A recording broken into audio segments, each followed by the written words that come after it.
Welcome to Beaker Cholim of Greater Washington's virtual training for virtual visitors, making virtual visits. My name is Rabbi Eli Geyer, and I'm the staff chaplain at Beaker Cholim of Greater Washington. I hope that you are doing well at this time. We thank you for being part of this very special mitzvah. We all have a lot of experience with phone visits. We're all really good at it. But these pointers that I would like to share with you today will make us even better at what we are already doing. I hope to cover today the time before the call, during the call, and after the call. I will share a short video clip which we will discuss. We will review some active listening skills. We'll have some suggestions for phone discussions or activities that can be done together. And we'll also address some situations that may come up. Take a look at this video. It's just, there's all this pressure, you know? And sometimes it feels like it's right up on me and I can just feel it, like literally feel it in my head, and it's relentless. And I don't know if it's gonna stop. I mean, that's the thing that scares me the most, is that I don't know if it's ever gonna stop. Yeah. Well, you do have a nail in your head. It is not about the nail. Are you sure? Because, I mean, I'll bet if we got that out of there... Stop trying to fix it. No, I'm not trying to fix it. I'm just pointing out that maybe the nail is causing... You always do this. You always try to fix things when what I really need is for you to just listen. No, see, I don't think that is what you need. I think what you need is to get the nail See, out. you're not even listening now. Okay, fine. I will listen. Fine. It's just... Sometimes it's like there's this achy... I don't know what it is. And I'm not sleeping very well at all. And all my sweaters are snagged. I mean, all of them. Yeah, that sounds really hard. It is. Thank you. Some of you may have seen this amazing video. This woman just obviously got a big problem. She's got a nail in her head. But that is not what she wants to hear about. Or this is not even what she wants to have fixed. Rather, all she wants to talk about are her headaches, her sweaters. Is that more important than a nail in her head? She's got a nail in her head, get it out. How does that not make any sense? If you are empathizing with somebody, it's about what they say, not what you see or what you know to be true. Let's begin with the moments before the call. We're about to make a call. We got our phone. We are ready to dial. Let's think, why are we doing this? The phone call, of course, is a very big mitzvah. The mitzvah of Bikur Cholim, plus Chesed and some other mitzvahs as well. But let's realize that it's very different than every other mitzvah. Every other mitzvah, you take a lulav, you take an esrog, you put up the mezuzah. You are performing something to the mitzvah. With Bikur Cholim, we're not performing anything to anybody on anybody else. Rather, it's all for them. It's about what they want, what they are looking for.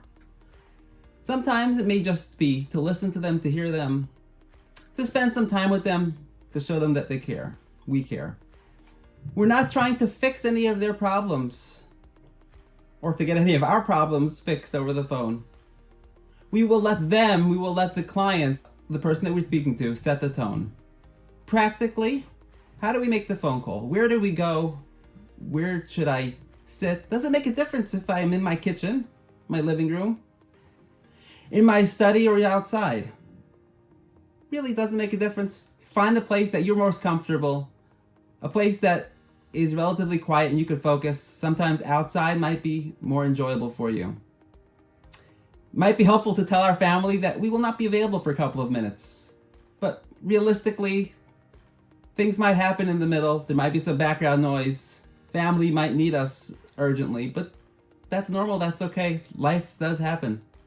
Very important, right before we make that phone call, think for a moment. What am I about to do? It will help us focus on the needs of the other person. It'll help us focus on what the other person is going to say. you may want to include a short prayer to Hashem right before you speak. It always helps. Now, relax and enjoy the phone call, because you will do a great job. So that was our attitude for before the phone call. For A. B. During the call, it's mostly about our boundaries. Of course, we want to be appropriate, but it's definitely okay and super to be happy, humorous, jovial. Try to imagine you're talking to an old friend. Just be yourself. That's really what the other person wants, is you, not someone else you're trying to pretend. But what if I don't even know where to begin? What do I say? I'm nervous. I never made such a phone call. Don't worry. We'll share with you a script. You could try to use that and then just let it flow, however works. During the phone call, if you get a call waiting, unless it's an emergency, it's best if you could ignore it. We want to respect the time, our time, and respect the time of the person we are speaking to. We're getting more specific about boundaries. Length of time boundaries. How long should this phone call be? It could be the best phone call in the world. And then it gets to a half hour. 45 minutes. An hour. Is it still the best phone call in the world? Maybe not. We want to protect our time and their time. And we want to be able to enjoy the call and be able to want to do it again. So, we recommend the first call to be around 20 minutes long at most. 15-20 minutes. If you can have additional calls, maybe you'll speak to the women once a week. You could make it a little bit longer if you feel appropriate, but leaving it at 20 minutes is totally fine. Well, how am I going to get off the phone call? The big question. You could use any trick that you would like. So how am I going to get off the phone call? Well, you can in a nice way say anything you would like. But we recommend if you need an idea, when you start the phone call, say, "Hey Marjorie, I have around 20 minutes available to speak to you. Would that be good?" Getting back to some more boundaries, don't ask any personal questions of the person. It would not be appropriate to find out more about their medical history or to hear details about their family that they don't share. And just like you don't ask personal questions, don't share your own personal information. Whatever they share is what they feel comfortable sharing, and you can listen to what they have to say and care about it, of course. They may ask you, "Can you please arrange for a grocery delivery for me? I don't have enough food in the house." Or, "My prescription is waiting at CVS and I really need it. Can you please do that?" And it's so tempting to try to help them right away. What can I do? What should we do? Jot it down and share that information with us. Do not commit to any requests in the moment on the phone call. Take it seriously and show that you care, because you do care. But don't commit to anything.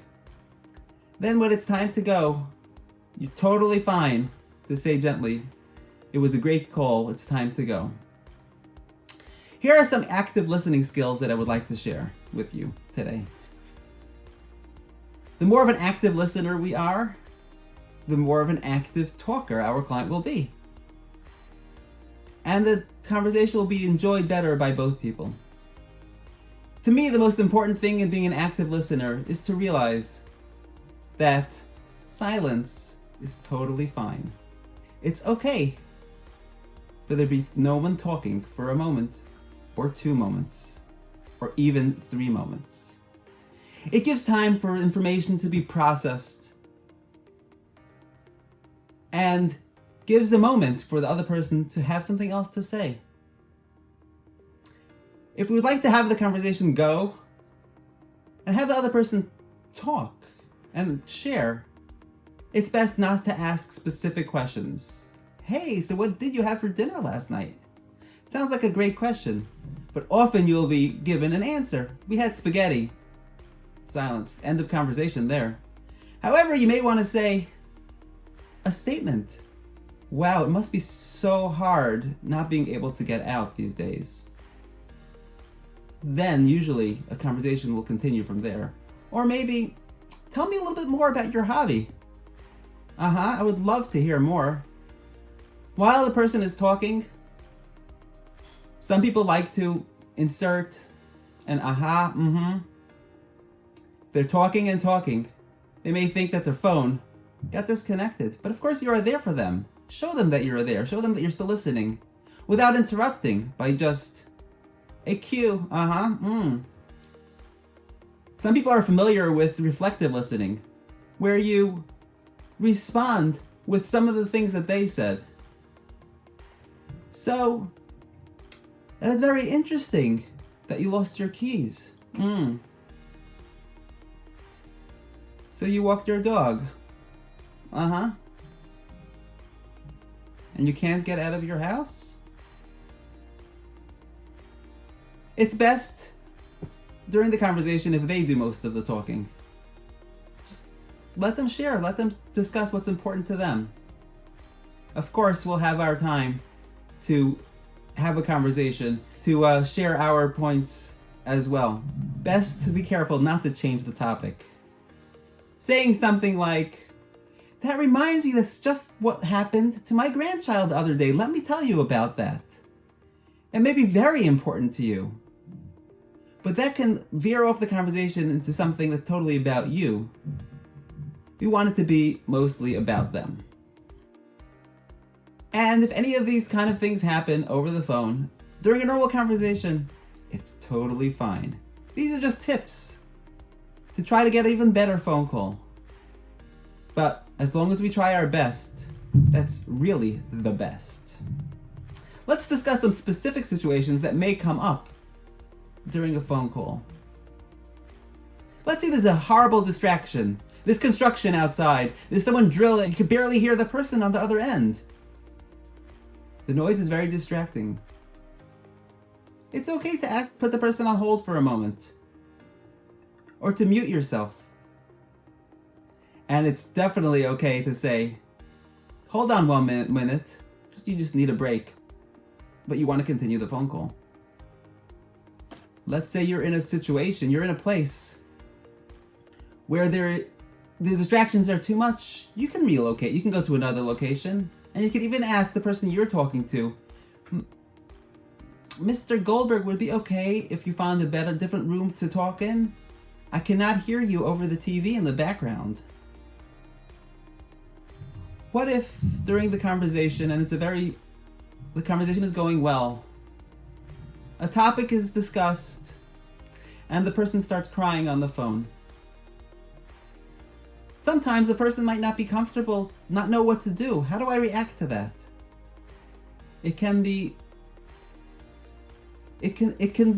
uncertain of how to respond. Best thing to do is to let them continue crying. Don't interrupt.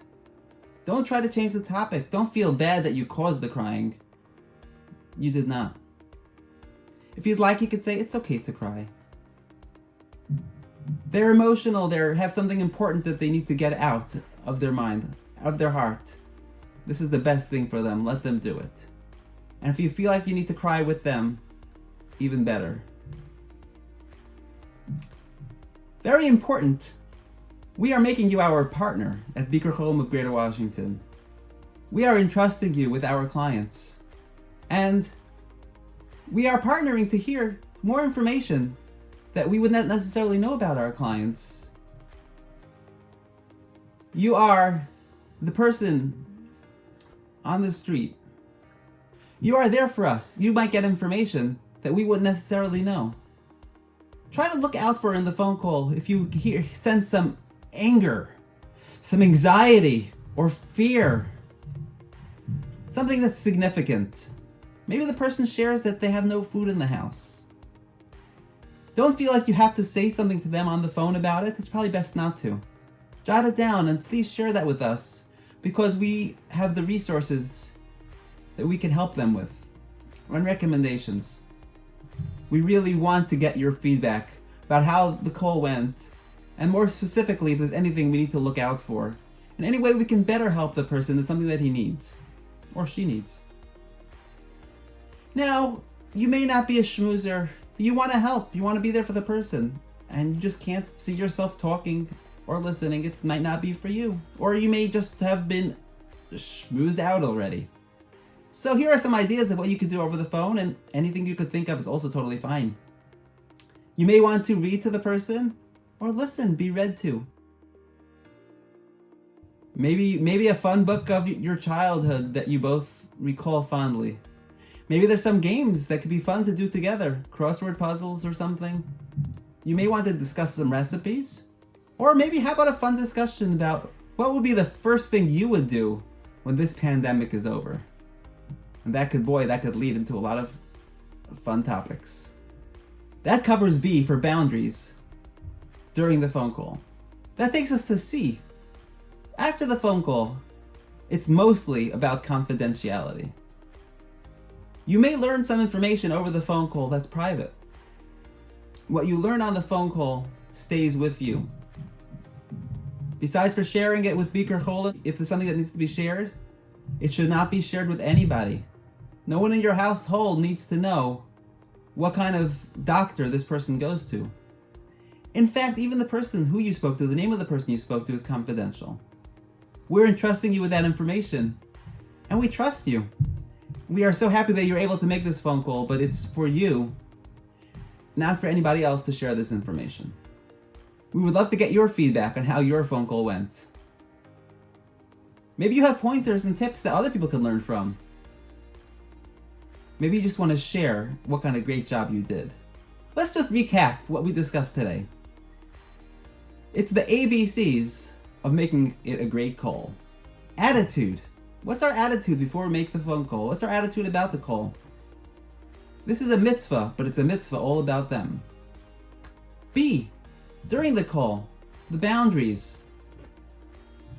The length of the call, how long it should be, things or people that we discuss during the phone call, and what we offer. And finally, C, confidentiality. What we share with others based on the phone call. Most important to remember, every call that you make is a perfect call. No matter how it unfolds, your show of interest is vital to their emotional and physical well-being, and of course, greatly appreciated. Thank you so much for joining me today. Make it a great day.